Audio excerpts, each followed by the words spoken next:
వివేకవంతుడు. చాలా కాలం క్రితం కోసల రాజ్యాన్ని మానసికంగానే కాక శారీరకంగా కూడా దుర్బలుడైన సుమంతుడనే రాజు పాలించేవాడు. సుమంతుడి తాతతండ్రులు అత్యంత సమర్థులు, సాహసవంతులు. వాళ్ళు కొన్ని అపూర్వ శక్తులు సంపాదించి పెట్టి వాటి సాయంతో రాజ్యపాలన చెయ్యమని సుమంతుడికి హితువు చెప్పిపోయారు. అయితే సుమంతుడు ఏనాడు ఆ అపూర్వ శక్తుల జోలికి వెళ్ళలేదు. అందుకు కారణం దుర్బలుడైన సుమంతుడికి వాటిని ఉపయోగించుకునే వివేకం లేకపోవడమే. కొంతకాలానికి సుమంతుడు మరణించాడు. దానికి ముందాయన తన ఇద్దరు కొడుకులను చేరబిలిచి, నాయనలారా, నేను అన్నిటా దుర్బలుడైన కారణంగా నా జీవితం నిరర్థకమైంది. రాజుగా కీర్తి గడించలేకపోయాను. మీ తాతలు సంపాదించి పెట్టిన అపూర్వ శక్తులు ఉండి కూడా ప్రజల్ని సుఖపెట్టలేకపోయాను. నాలా కాక మీరైనా ఆ అపూర్వ శక్తులను ఉపయోగించుకొని సమర్థవంతంగా పరిపాలించండి. ఇక్కడికి ఉత్తరాన ఆమడ దూరంలో ఉన్న కేకారణ్యం ఆవల అంచున ఎర్రకొండలు ఉన్నాయి. ఆ కొండలకు తూర్పు భాగాన మన ఇష్టదైవమైన కాళికాదేవి ఆలయం ఉన్నదని మీకు తెలుసు కదా. ఆ ఆలయపు గర్భగుడిలో దేవి పాదాల చెంత కుంకుమభరిణను పోలిన మీట ఉన్నది. దానిని బలంగా నొక్కితే నేలమాలిగకు మార్గం గోచరిస్తుంది. ఆ నేలమాలిగలో మంత్రించిన బియ్యము, పంచభక్ష్యాలను అక్షయంగా ఇచ్చే కంచుపాత్ర ఉన్నాయి. ఆ బియ్యాన్ని తెచ్చి కాళీమాతను స్మరించుకొని నేల మీద చల్లితే వేలకు వేల సైన్యం పుట్టుకొస్తుంది. ఆ సైన్య సహకారంతో యుద్ధాలు చేసి మన రాజ్యాన్ని విస్తరింపజేయండి. అక్షయపాత్ర మహిమతో ప్రజలను ఆకలి బాధ తెలియకుండా సుఖపెట్టండి. అంతేకాదు, మరొక అద్భుతం కూడా చెబుతాను వినండి. ఎప్పుడైనా మన రాజ్యంలో వానలు కురవక కరువు కాటకాలు వచ్చినప్పుడు శుచిగా దేవి ఉపాసన చేసి కాళీమాత చేతనున్న ఖడ్గాన్ని తీసుకువస్తే ఆ ఖడ్గం మహిమ వలన వర్షాలు కురుస్తాయి. ఇంకొక ముఖ్య విషయం, మంత్రించిన బియ్యంతో పుట్టుకు వచ్చే సేనలకు భోజనం విషయంలో లోటు జరిగితే సైన్యం తిరిగి బియ్యంగా మారిపోతుంది. జాగ్రత్త అని చెప్పాడు. రాజు సుమంతుడు చనిపోగానే పెద్దవాడు రాజయ్యాడు. కొంతకాలం గడిచాక వర్షాలు కురవక రాజ్యంలో కరువు ఏర్పడింది. రోజులు గడిచే కొద్దీ ఆకలి చావులు మొదలయ్యాయి. అలాంటి సందర్భాల్లో కరువుభూతం అనే ఒక రాక్షసి దానంతటా అదే పుట్టుకు వచ్చి మళ్ళీ వానలు పడగానే మాయమైపోయేది.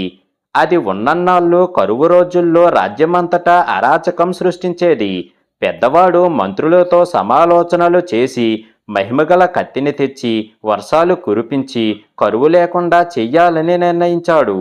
ఒక రోజున వాడు కొంత సైన్యాన్ని వెంటబెట్టుకుని కాళికాలయానికి బయలుదేరబోతూ ఉంటే చిన్నవాడు వచ్చి, నేను కూడా తోడురానా అని అన్నాడు. దానికి పెద్దవాడు వెటకారంగా నవ్వి, నాకు దారి గుర్రపు స్వారీ రెండూ తెలుసు, తోడుంటావా? 100 మంది సైనికులు నా వెంట ఉండనే ఉన్నారు. ఇక నీతో అవసరం నాకేమిటి అని గుర్రాన్ని అదిలించి ముందుకు పోసాగాడు. వాడు 3 అరణ్యాన్ని దాటేసరికి ఎక్కడి నుంచో సుడిగాలిలా కరువుభూతం దూసుకువచ్చి వాళ్లను అడ్డుకున్నది. దాని ధాటికి అడవి చెట్లు అల్లల్లాడాయి. వెంటనే సైనికులు తమ చేత ఉన్న ఈటెలను దానికేసి విసిరి బాణాలు ఎక్కుపెట్టి దాని మీదకి వదిలారు.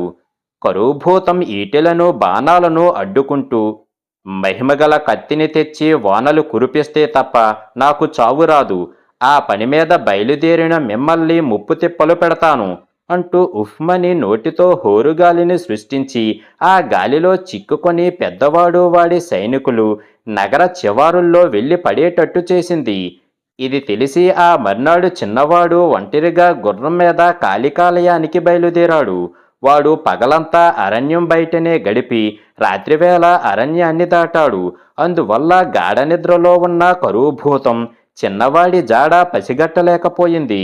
వాడు కాళికాలయాన్ని చేరి కొలనులో స్నానం చేసి భీతిగొలుపుతున్న నిలువెత్తు కాళికాదేవి విగ్రహానికి ఎంతో భక్తితో నమస్కరించి ఆ విగ్రహం చేతిలో ఉన్న కత్తిని తీసుకొని రాజధానికి బయలుదేరాడు. ఆ మరుక్షణమే ఆకాశంలో మబ్బులు కమ్మి కుండపోతగా వర్షం కురవసాగింది. అలా 3 రోజుల పాటు ఎడతెరిపి లేకుండా వానలు కురిశాక కత్తిని తెచ్చి యథాస్థానంలో ఉంచేశాడు చిన్నవాడు. ఆ సరికి ఏర్లు పారి చెరువులు నిండి రాజ్యమంతా జలమైపోయింది. ఆ వర్షాల్లో తడిసి కరువుభూతం కరిగిపోయింది. ప్రజలు చిన్నవాడి సాహసాన్ని వేణ్ణోలా పొగిడారు. ప్రజల్లో చిన్నవాడి పేరు రావడం పెద్దవాడికి కంటగింపు అయ్యింది. వాడు బాగా ఆలోచించి చిన్నవాడికి మించిన ఘనకార్యం ఏదైనా చెయ్యాలని ఆ మర్నాడే కాలకాలయానికి బయలుదేరాడు. వాడు ఆలయాన్ని చేరుకొని మీట నొక్కి నేలమాలిగిలో ఉన్న అక్షయపాత్ర తీసుకువచ్చి నగరంలో ఇలా చాటింపు వేయించాడు. ప్రజలారా, ఆరుగాలాలు కష్టించి పొలం పండించిన, రాత్రింబవళ్ళు శ్రమించి మీ మీ వృత్తులు సాగించిన అంతా తిండి కోసమే కదా.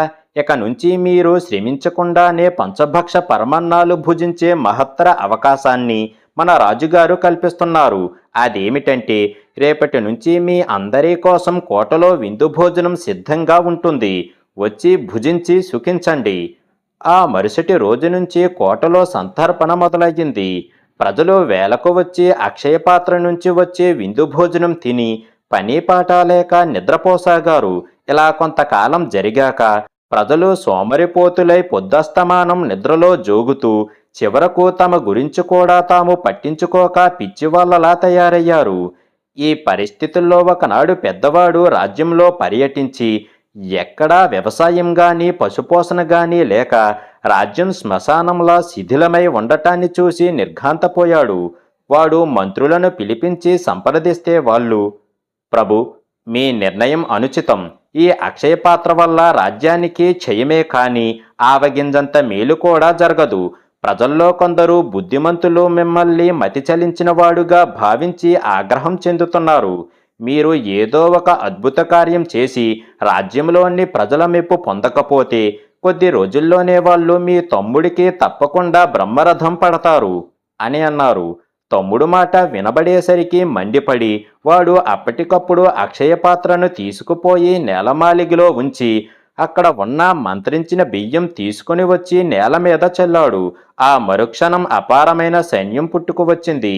పెద్దవాడు మంత్రుల్ని సైన్యాధిపతుల్ని సమావేశపరిచి, ఈ సైన్యంతో నేను అన్ని రాజ్యాలను జయించదలుచాను. అందువల్ల నేను చక్రవర్తిని కావటమే కాక మనకు అపారమైన సంపద సమకూరుతుంది.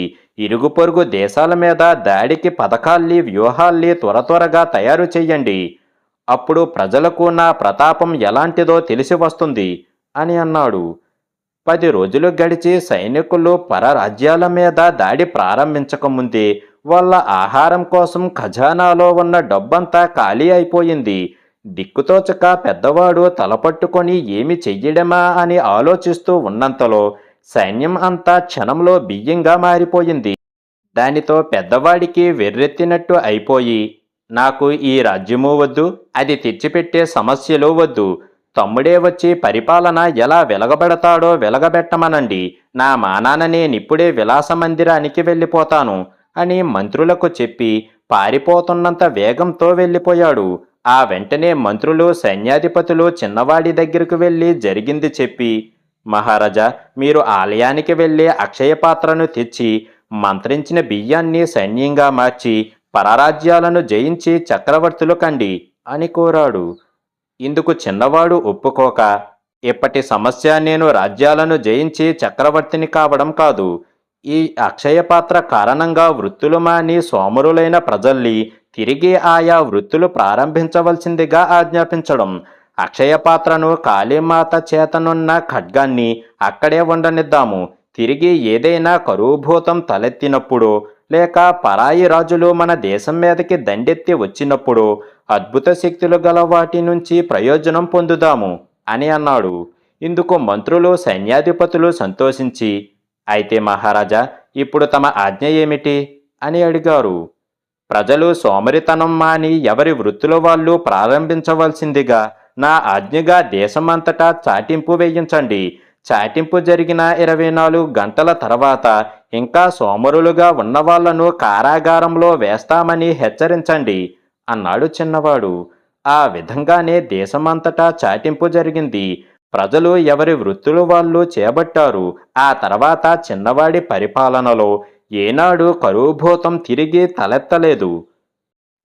విశాలుడి మతిమరుపు. పెనుమూడి అనే గ్రామంలో ఉండే జగన్నాథానికి 4 కొడుకులు. వారిలో ఆఖరివాడు విశాలుడు. పెద్దవాళ్ళు ముగ్గురు కష్టపడి చదువుకొని జీవితంలో స్థిరపడ్డారు. విశాలుడికి చదువు సరిగ్గా అబ్బలేదు. అందుకు కారణం వాడి మతిమరుపు. ఏమి చదివినా వెంటనే మరిచిపోవడం విశాలుడి సహజ గుణం.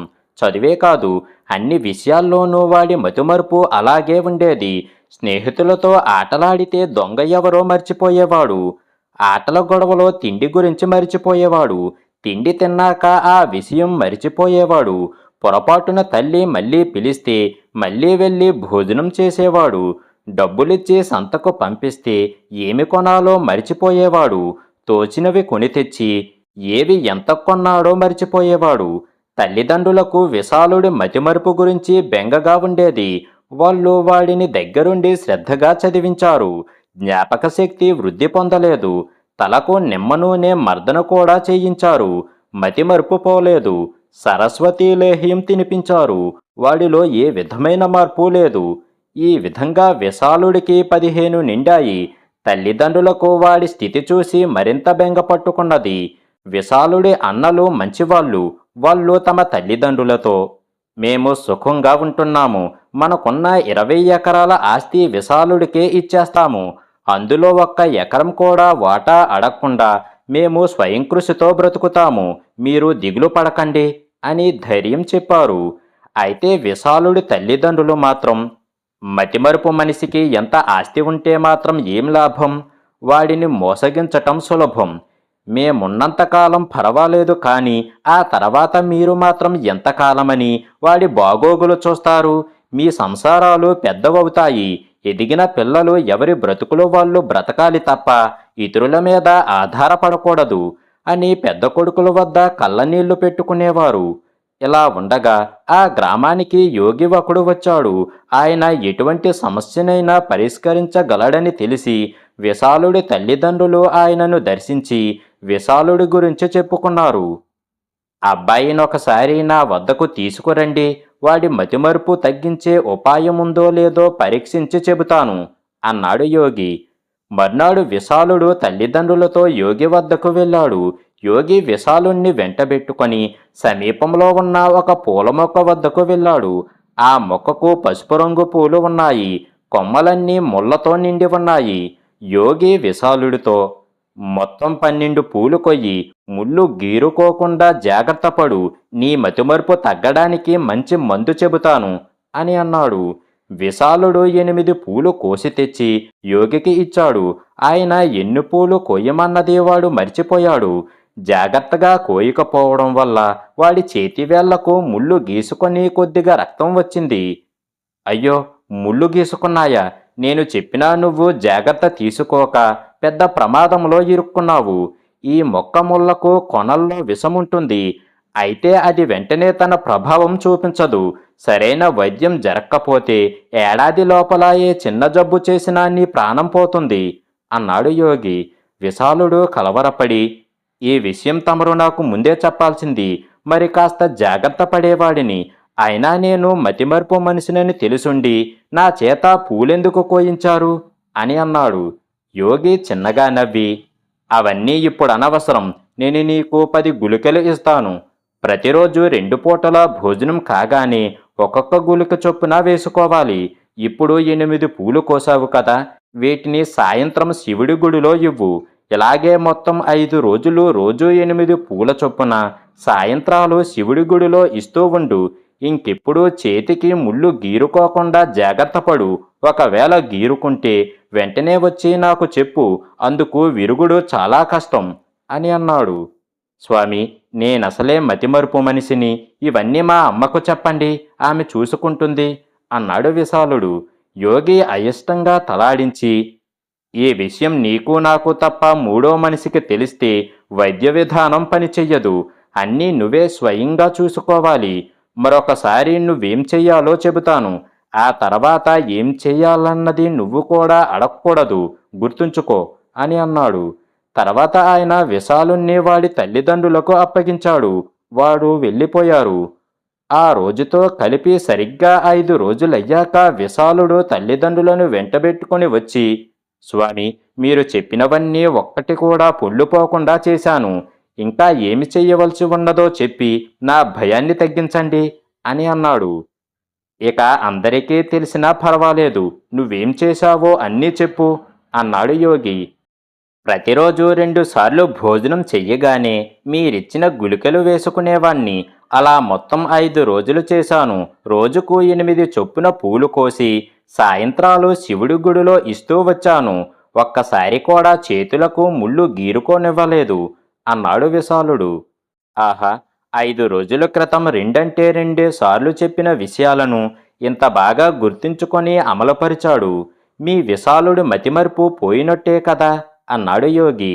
విశాలుడి తల్లిదండ్రులు ఆశ్చర్యపడి, తమరు చెప్పింది నిజమే. ఏం గుళికలిచ్చారో కాని వాటి మహిమ వాడి మెదడుపై అద్భుతంగా ప్రభావం చూపింది అని అన్నారు. యోగి నవ్వి, ఇందులో నా గుళికల ప్రభావం ఏమీ లేదు. అసలు తప్పంతా మీలో ఉన్నది. అందువల్లనే విశాలుడు ఇలా తయారయ్యాడు అని అన్నాడు. తర్వాత విశాలుడి తల్లిదండ్రులకు అర్థం కావటానికి ఆయన అసలు విషయాన్ని ఇలా వివరించాడు. భగవంతుడు మనుషులందరికీ సమంగానే బుద్ధిని ప్రసాదించిన కొందరు బద్ధకస్తులు దాన్ని సక్రమంగా ఉపయోగించక అన్నింటినీ ఇతరుల మీదనే ఆధారపడతారు.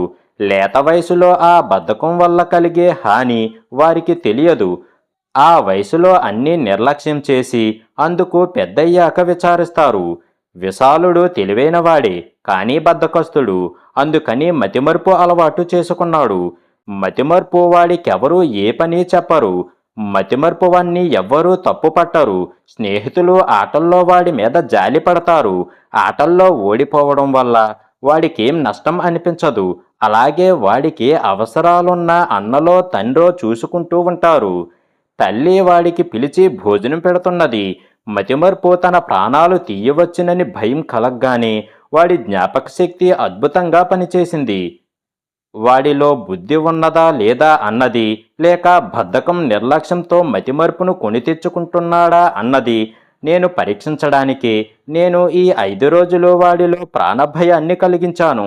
వాడి బుద్ధిలో లోపమున్నదా, లేక బద్ధకం నిర్లక్ష్యంతో మతిమరుపును కొని తెచ్చుకుంటున్నాడా అన్నది పరీక్షించడానికే నేను ఈ 5 రోజులు వాడిలో ప్రాణభయాన్ని కలిగించాను.